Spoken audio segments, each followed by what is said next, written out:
નમસ્કાર વિદ્યાર્થી મિત્રો, આજે આપણે ધોરણ 10 પ્રકરણ 8 સજીવોમાં પ્રજનન ક્રિયા વિશે અભ્યાસ કરીશું. સૌપ્રથમ તો પ્રજનન એટલે શું? તો દરેક સજીવ પોતાની પુખ્તતા અવસ્થાએ જીઆઈ ક્રિયા દ્વારા પોતાના જેવો નવો બાળ સજીવ ઉત્પન્ન કરે છે, એને પ્રજનન ક્રિયા કહે છે. આ પ્રજનનના બે પ્રકાર છે, અલિંગી પ્રજનન અને લિંગી પ્રજનન.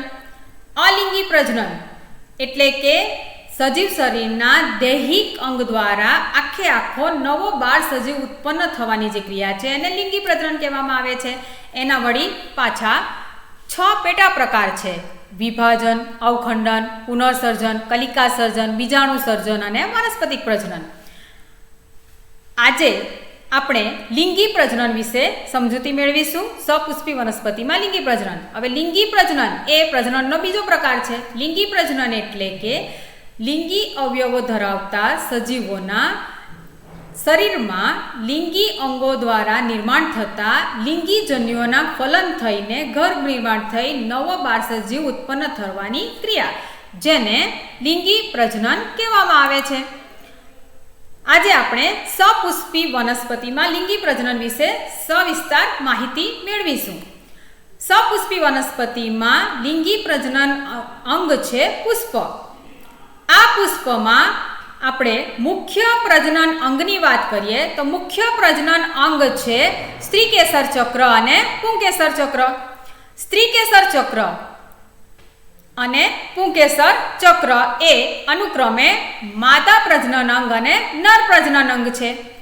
અહીં પુંકેસર ચક્રની વાત કરીએ તો અહીં જે પરાગાશય છે એ પરાગાશય અને પુતંતુ એનો પુંકેસર ચક્રમાં સમાવેશ થાય છે. અહીં તમે જોઈ શકો છો, પરાગાશય જે છે એ દ્વિકોટરી પરાગાશય અહીં દેખાઈ રહી છે, જે પુંકેસર ચક્રનો મુખ્ય ભાગ છે, જેમાં પરાગરજ ઉત્પન્ન થાય છે. અને એને ધારણ કરતો તંતુ જે છે એને પુતંતુ કહેવામાં આવે છે. હવે સ્ત્રીકેસર ચક્ર. સ્ત્રીકેસર ચક્રમાં ઉપર બોડિયા જેવો જે ભાગ છે, મથાળાનો ભાગ છે, એને પરાગાસન કહેવામાં આવે છે. પરાગાસનને અનુસરીને તમને નલિકાકાર ભાગ દેખાય છે, એ જે ભાગ છે એ પરાગવાહિની કહેવાય છે. અહીં જે નલિકાકાર ભાગ તમને દેખાઈ રહ્યો છે એ પરાગવાહિની છે. પરાગવાહિનીના બરાબર નીચેના ભાગે બીજાશય આવેલું જોવા મળે છે. આ બીજાશયમાં અંડકો ઉત્પન્ન થાય છે અને એ જે બીજાશય છે એ માદાજન્યુજનક તરીકે પણ ઓળખાય છે. આ તો થયા પુષ્પના મુખ્ય પ્રજનન અંગ. એવી જ રીતે પુષ્પના સહાયક પ્રજનન અંગો પણ છે અને એ છે દલપત્ર અને વજ્રચક્ર. હવે દલ ચક્ર જે છે, અહીં તમને જે ભૂરા રંગના દેખાઈ રહ્યા છે સ્લાઇડમાં રંગબેરંગી, એ દલપત્રો છે. એ દલપત્રો ભેગા મળીને આખું દલચક્ર બનાવે છે. અને આ જે દલચક્ર છે એનું મુખ્ય કાર્ય શું છે? તો પરાગનયનની ક્રિયા વખતે એ કીટકોને આકર્ષવા માટે એ રંગબેરંગી હોય છે. બરાબર આ દલચક્રના નીચેના ભાગે તમને લીલા રંગના દેખાઈ રહ્યા છે. અહીં તમને બ્લેક કલરના દેખાઈ રહ્યા છે.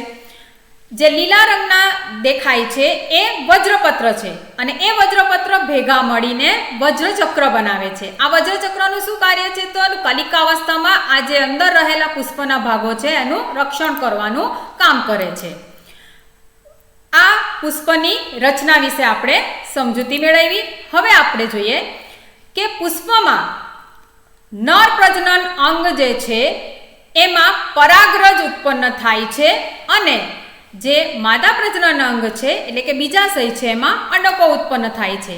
અહીં તમને આકૃતિમાં દેખાઈ રહ્યું છે કે આ જે બીજાશય છે એમાં અંડક ઉત્પન્ન થાય છે અને આ જે પરાગાશય તમને દેખાઈ રહી છે એમાં ઘણી બધી પરાગરજ ઉત્પન્ન થાય છે. આપણે એને માઇક્રોસ્કોપની અંદર, સૂક્ષ્મદર્શક યંત્રની અંદર આપણે જોઈ શકીએ છીએ.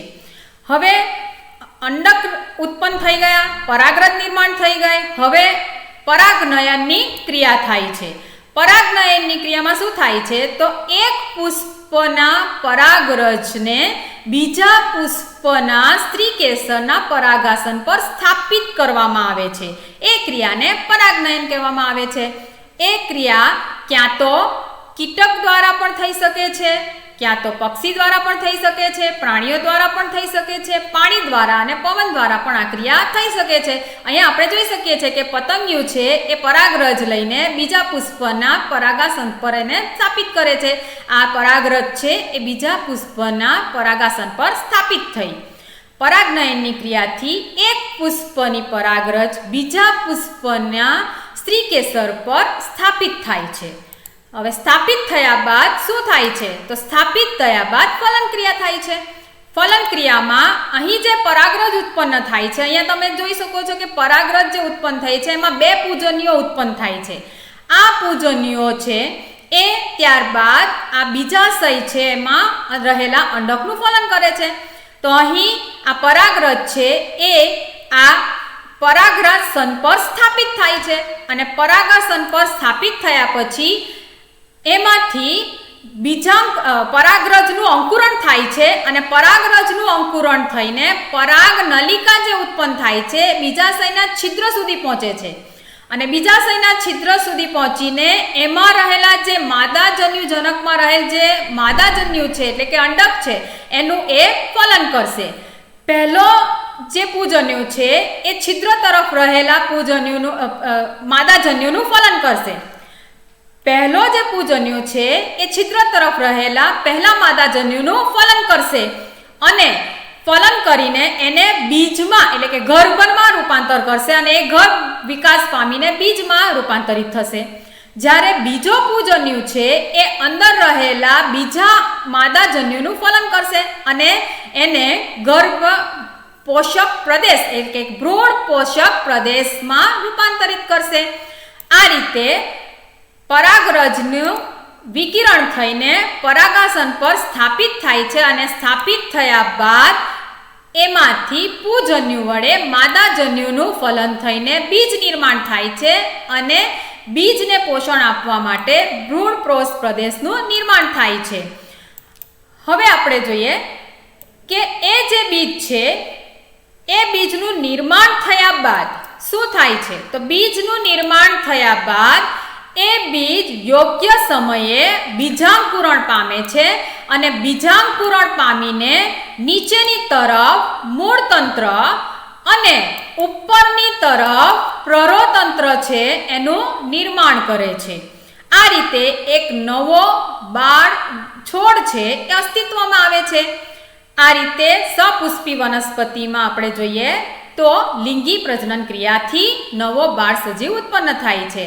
પુષ્પમાં રહેલ નર જનન કોષ અને માદા જનન કોષનું ફલન થાય છે. ફલન થઈને બીજ નિર્માણ થાય છે અને બીજ નિર્માણ થઈને ત્યાર પછી બીજાંકુરણ થઈને નવો છોડ ઉત્પન્ન થાય છે. આશા રાખું છું આપને સમજૂતી મળી ગઈ હશે. Thank you.